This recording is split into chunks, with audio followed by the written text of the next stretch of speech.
Hello friends, मेरा नाम योगेश शर्मा है और मैं आज आपसे इंग्लिश लैंग्वेज के बारे में कुछ जिक्र करूंगा। देखिए, हो सकता है आप सोचते हो कि यार मेरी पर्सनैलिटी ठीक है, अच्छा सा दिखता हूं, एजुकेशन भी ठीक है, लेकिन जब प्रोफेशनल फ्रंट पे जाता हूं तो यार मैं इंप्रेशन कास्ट नहीं कर सकता, मेरा इंग्लिश कम्युनिकेशन बहुत वीक है।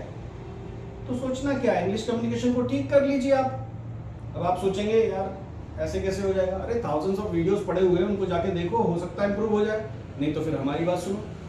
देखिए, गाइडलाइन बहुत जरूरी है आपको। बात ये नहीं कि मैं अमेरिकन में पढ़ाता हूं, अमेरिकन में लैंग्वेज सिखाता हूं तो आप अमेरिकन ज्वाइन करें, जो मन करे वो ज्वाइन करें, लेकिन बात को समझने की कोशिश करें। सबसे इंपॉर्टेंट है कि आप भाषा को भाषा के तरीके से सीखें। अगर आप सोचते हैं मेरी ग्रामर बहुत अच्छी है, मैं ग्रामर अच्छे से सेंटेंस फॉर्मेशन कर लेता हूं, फिर भी मैं इंग्लिश लैंग्वेज नहीं बोल पाता, कारण क्या है? अरे वो सब्जेक्टिकल नॉलेज है।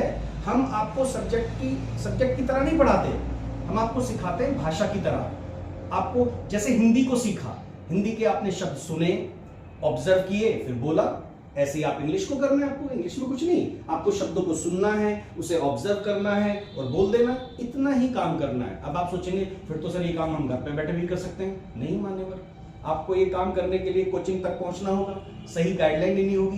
कोचिंग जो चाहे आप वो ज्वाइन कर लीजिए, पर गाइडलाइन लेनी बहुत जरूरी है। बिना गाइडलाइन के कुछ संभव ही नहीं है। चलो एग्जाम्पल देता हूं मैं आपको। महाभारत सुना होगा, महाभारत का युद्ध हुआ था, कितना बड़ा बैटल था वो। उसमें से अगर हम लॉर्ड कृष्णा को निकालकर अलग कर ले तो अर्जुन की सारी एजुकेशन खत्म, सारी वॉर स्ट्रेटजीज खत्म, यानी कि पूरा युद्ध भी पॉसिबल नहीं था, क्योंकि कृष्ण भगवान उसमें कोच की तरह काम कर रहे थे। तो मैं ये नहीं कह रहा कि यहाँ कृष्ण भगवान की तरह मैं रिएक्ट कराने वाला हूँ ना सर, मैं आपको इंग्लिश भाषा में वो गाइडलाइन दे सकता हूँ जिससे आप बेसिक्स को बहुत स्ट्रॉन्ग कर लेंगे, बिल्कुल आसान तरीके से, एक साइकोलॉजिकल मेथड से। जैसे आपको लिसनिंग सिखाएंगे, हम यहाँ पर लिसनिंग आपको कराएंगे, उसमें आप ऑब्जर्व करेंगे, फिर आप बोलेंगे। अरे आप इंग्लिश मूवीज देखिए ना, विद टाइटल देखिए।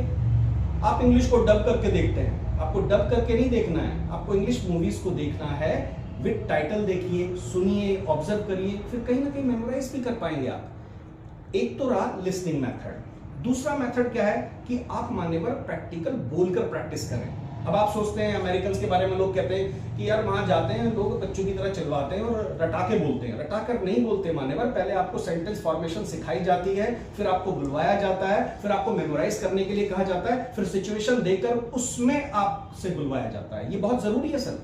आपने कोई सेंटेंस रटा, लेकिन उसके लिए सिचुएशन क्रिएट करनी पड़ेगी, वो सर्कमस्टेंसेस डेवलप करने पड़ेंगे जहां पे वो वाक्य बोला जाए। हम आपको एनवायरमेंट क्रिएट करते हैं और बिना एनवायरमेंट के भाषा को आप नहीं सीख सकते, और ये एनवायरमेंट आपको यहां मिलता है। आप कोशिश करके देखिए, आपको पता चलेगा। देन नेक्स्ट स्टेप, आप आसानी से इस भाषा को इस तरह सीख सकते हैं। बेसिक से आप शुरू करिए। डजंट मैटर आपका बेसिक बहुत स्ट्रांग है, लेकिन वो सब्जेक्टिकली स्ट्रांग है, भाषा वाला नहीं। उसमें बेसिक्स में आपको हम स्टार्टअप देंगे, पूरा बेसिक्स आपका जो टेंसेस है वो कवर कराएंगे। अपार्ट ऑफ दिस, इसके अलावा आपको थॉट्स देंगे, क्योंकि समस्या थॉट है, हमारे पास विचार नहीं होते सर। आपके पास भाषा है पर विचार नहीं है। क्या होता है, आप देखिए, किसी हिंदी में वाक्य को सुनिए। अब हिंदी में आप वाक्य सुनते हैं, हिंदी में वाक्य सुनने के बाद क्या होता है, आप उसे गुजराती में सोचेंगे, तमिल में सोचेंगे, तेलुगु में सोचेंगे, उर्दू में सोचेंगे। ऐसा थोड़ी होता है। हिंदी में सुनते हैं, हिंदी में ही सोचते हैं आप। तो इसलिए जिस भाषा को आपको सीखना है, आपको सोचना भी उसमें ही पड़ेगा। यही कहना चाहता हूं मैं आपसे। Thank you.